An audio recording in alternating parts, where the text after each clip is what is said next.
The Joe Biden Kamala Harris ticket is the most anti-Catholic nomination of any major party in the history of the United States. And that is saying a lot for a country that has a history of anti-Catholicism. Just fool me once. Fool me, we can't get fooled. This is the first time in history of this country where a major party has nominated a self-professed Catholic who is excommunicated according to church teaching and church canon law, and even the Catholic Catechism, paragraphs 2268 through 2275. Thereby, rightly so, a priest can deny Joe Biden Holy Communion.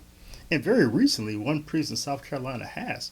The priest there rightly denied Joe Biden Holy Communion due to his unrepentant support and advocacy of the intrinsic evils of unnatural marriage and abortion.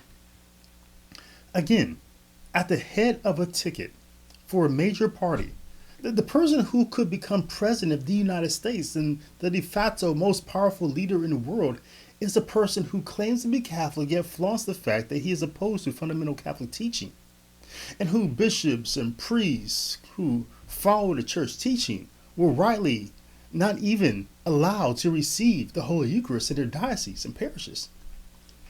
The election of Joe Biden on these grounds itself should cause a scandal in the Catholic Church, and it may create a schism in those dioceses where bishops will not at minimum denounce Biden for his positions. For if Biden is allowed to be elected and claim to be a Catholic yet publicly reject church teaching, there's going to be a reckoning like you've never seen before. Joe Biden is the first nominee of any party who promises that when he is elected, that he's going to persecute the Catholic Church, the same church that he claims to belong to. He promises that he's going to take the Little Sisters of the Poor, the religious order, Little Sisters of the Poor, back to court over their religious exemption from Obamacare, from the contraception mandate on Obamacare. Joe Biden, he believes that all employers, including religious employers who may object to the contraception mandate on moral grounds, who think it may violate their conscience to dispense it or whatever, that he still believes that they should pay for their employees' contraception. Again, I have to repeat this. Joe Biden, as president, promises to persecute the Catholic Church. The head of the Democratic Party promises that if he becomes president, that he's going to persecute the Catholic Church. He says, I quote, "If I am elected, I will restore the Obama-Biden policy that existed before the Hobby Lobby ruling, providing an exemption for houses of worship and accommodation for non-profit organizations with religious missions." He says the accommodation will allow women at these organizations to access contraception coverage, not through their employer-provided plan, but instead through their insurance company or a third-party administrator. Now, on the surface, this sounds benign, as if it takes the contraception out of the hands of the religious employer. But pay attention. By requiring the employer to make the employee aware of the outside option, and in some cases still pay for it, the religious employer still remains complicit on those two counts. Biden also promises to repeal the Mexico City policy, which will allow your tax dollars to be used to advance abortion in other countries. And he has also promised to repeal the Hyde Amendment, which will allow your tax dollars to be used to pay for abortions in this country. And he also promised to make the Hyde Amendment just a permanent part of legislation so that this issue doesn't flip back and forth with every president. So just on those grounds alone, the nomination of Joe Biden should offend every Catholic and cause great concern and consternation amongst bishops. This man is a fake Catholic who claims to be a real one, a faithful one, and he says he's going to persecute the Catholic Church. He rejects church teachings, yet flaunts it openly that he rejects church teaching, yet claims to be a Catholic. And again, he promises to persecute the Catholic Church. So on those grounds alone, this is a huge issue. But now enters his running mate, Kamala Harris, the former Attorney General of California, and now Senator Kamala Harris from California. Kamala Harris, she's being marketed as the first black female president, but her parents are actually immigrants. The father from Jamaica, her her mother from India. All right. Now, both her and Joe Biden have made a career out of disproportionately incarcerating black men, but they also share another thing in common: it's their hostility towards the Catholic Church. Never before has a major party nominee. Never before has a major party nominee as someone who has used their position as senator to issue a religious litmus test against the Catholic who was nominated for the seat on the federal bench, attempting to disqualify him on the grounds of her personal bigotry against Catholics, asking Brian Bouchers a question that she prefaced with lace Catholicism, saying that since 1993, you have been a member of Knights of Columbus, an all-male society comprised primarily of Catholic men. In 2016, Carl Anderson, she said, the leader of Knights of Columbus, described abortion as a legal regime that has resulted in more than 40 million deaths. Then she says, Mr. Anderson went on to say that abortion is the killing of the innocent on a massive scale.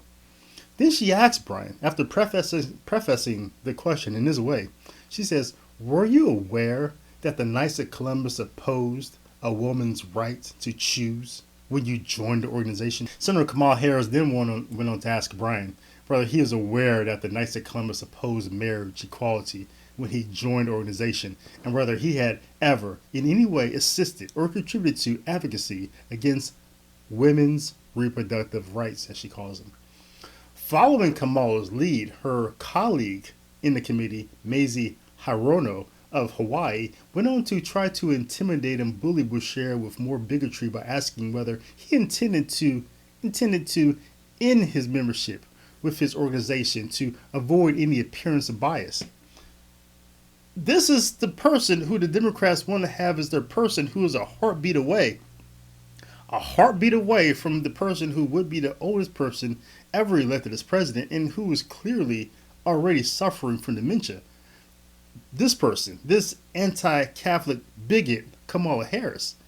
And we are not even going to talk about the way we're not even going to get into the way she treated Catholic Justice Kavanaugh during his confirmation. I mean, the woman was a Catholic bigot. Not only that, this is the first person that a political party has nominated for vice president. Someone who has used her position as Attorney General to not only defend Planned Parenthood, or planned genocide as I call it, for their harvesting of aborted baby parts, but went after the media group Center for Media Progress, who exposed planned genocide for their demonic activity, while she was campaigning for United States Senator in 2016. On the platform of being a planned genocide candidate, she used her position as Attorney General to launch a raid on David Dowding's apartment. David was the lead investigator for the Pro-Life Center for Medical Progress, and apparently had some more videos to release against Planned Parenthood, proving that they are in the business of harvesting and selling aborted baby parts. So Kamala Harris launched this raid, which resulted in a seizure of David's laptop and multiple hard drives. Also, watch my video about how during the nomination of Brett Kavanaugh to the Supreme Court, Kamala Harris dared to publicly and explicitly state that God approves of abortion. This woman is evil, perhaps possessed. Perhaps she's a possessed demon. I mean, at this point, we just have to wonder. I mean, she's such an anti-Catholic bigot. It's so entrenched into the planned genocide. You have to wonder. But everyone should be aware of this. I think our problem is that we want to look at this nomination through the worldly and political lenses and see it as just some sort of theater or gamemanship. We want to look at it as a competition of opposing political parties and ideologies, people trying to outdo each other to gain whatever political advantage or power that's available.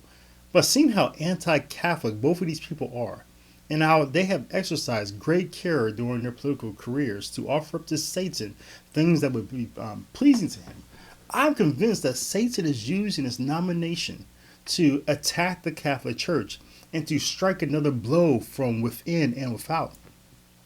By within, I mean the failure of bishops to stand against Biden claims of being a faithful Catholic. That is going to weaken the Catholic Church greatly. And from without, from aside, I mean that Satan is using this nomination to create more public hostility against what the Catholic Church teaches on life and marriage and human dignity.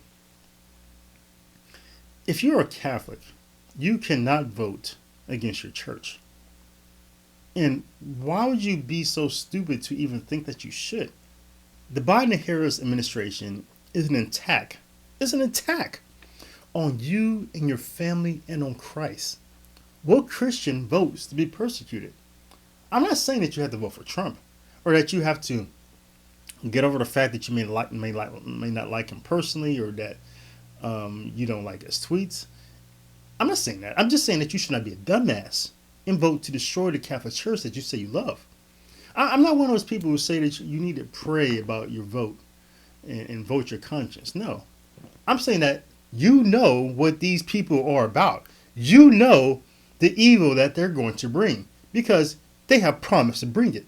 So if you vote for them, knowing full well that they're going to persecute the Catholic Church and her teachings, then you are complicit in that evil. When we are taught by the apostle to work out our own salvation, the ballot booth was not excluded. If I sound judgmental to you, don't sweat it. Because it is not my judgment you have to worry about if you go and vote to persecute Christ and his church. But until then, until next time, blessings and shalom to you and to yours. This just fool me once. Shame on you.